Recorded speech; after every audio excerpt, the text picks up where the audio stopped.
xildhibaan Mukhtaar Xasan Tuure oo ah gudoomiyaha guddiga maaliyadda ee baarlamaanka dowlad goboleedka Hirshabelle ayaa ka hadlay wasaaradda maaliyadda ee dowlad goboleedka Hirshabelle oo wado qorshe ku aadan sidii canshuur looga qaadi lahaa dadka ku dhaqan deegaanada Hirshabelle xilli aqoonsi maalintii shalay wasaaradda maaliyadda ay ku qabatay magaalada Jowhar taasoo uu sheegay in ummadda la isku horkeenayo arrinkaasi een haatan aysan jirin wax ay kala tashteen baarlamaanka dowlad goboleedka Hirshabelle guddiga maaliyadda iyo sidoo kale madaxda maamul goboleedka Hirshabelle xildhibaan Mukhtaar Xasan Tuure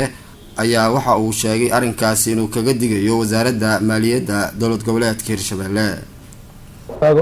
aad mahadsantahay gudoomiye waxaa jirta in marar badan aad u yeerteen sida nagu maqaalaha wasiirka maaliyadda inuu hor yimaado golaha baarlamaanka arrinkaasi ma ajiibay oo ma yimid golaha baarlamaanka su'aalaha ma ka weydiiseen waxyaabaha aad qabanaysaan ka guddi ahaan maya waxaan ugu dambeysay wasiirka maaliyadda wees casiri doonaa 7 maalmood gudahood mar baarlamaanka hortooda ka yiri haddii lacagta wahay arrintaas ayaan ka sameey waayo maxuu ahay nidayn labada gobol maalintaasaan ugu dambeysay sanad lagu jooga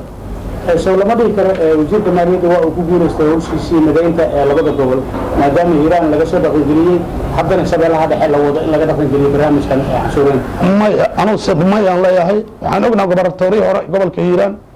iyo wasiirku inay xataa gacan ka hadal ay tagtay saxaafadana laga qariyay annaga saxaafadan la wadaagaynaa umada beenta loo sheegay la wadaagaynaa markii aad aragtaan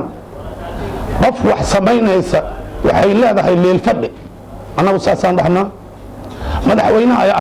warkan ka soo yeeray xildhibaan Mukhtaar Xasan Tuure oo ah gudoomiyaha guddiga maaliyadda ee dowlad goboleedka Hirshabelle ayaa wuxuu imaanaya xilli wasaaradda maaliyadda ee dowlad goboleedka Hirshabelle ee wado dadaalo ay ku doonayso in canshuur ay ka qaado dadka ku dhaqan deegaanada Hirshabelle dhinaca kale xildhibaan Mukhtaar Xasan Tuure ayaa ka hadlay xiisada ka taagan magaalada Beledweyne ee gobolka Hiiraan waxaana uu sheegay in madaxweynaha dowlad goboleedka Hirshabelle uu wax ka horinayo xiisada ka taagan magaalada Beledweyne ee gobolka Hiiraan baarlamaanka iyo wasiirku inay xataa gacan ka hadal ay tagtay saxaafadana laga qariyay annaga saxaafadan la wadaagaynaa umada beenta loo sheegay la wadaagaynaa markii aad aragtaan qof wax sameynaysa waxay leedahay leel fadhi annagu saasaan dhahnaa madaxweynaha ayaa arrintan raalli ka ah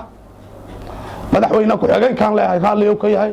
sababtay tahay intaba haddii arrintaas guddiga ama baarlamaanka la wadaag leeyahay maxamed heer wuxuu sameey kabala yarata ma jirto akoonkaana wax laba lacag ku soo dhacdo ma jirto Jowharna akoon gaar ah loo sameeyay Hiiraan akoon gaar ah wal banki waa u sheegay iyagana wax arrintan aan kala soconaba yarata ma jirto dawladda federaalka oo sheegayna dhawaan hay'ad markii xildhibaan Mukhtaar Xasan Tuure oo ka hadlay khilaafka u dhaxeeya gudoomiye ku-xigeenka labaad ee baarlamaanka dowlad goboleedka Hirshabelle iyo gudoomiyaha baarlamaanka taasoo uu sheegay in gudoomiyaha baarlamaanka uu sharciga baalmaray inta badan uu sheegay inuu iska horkeenayo xildhibaanada baarlamaanka dowlad goboleedka Hirshabelle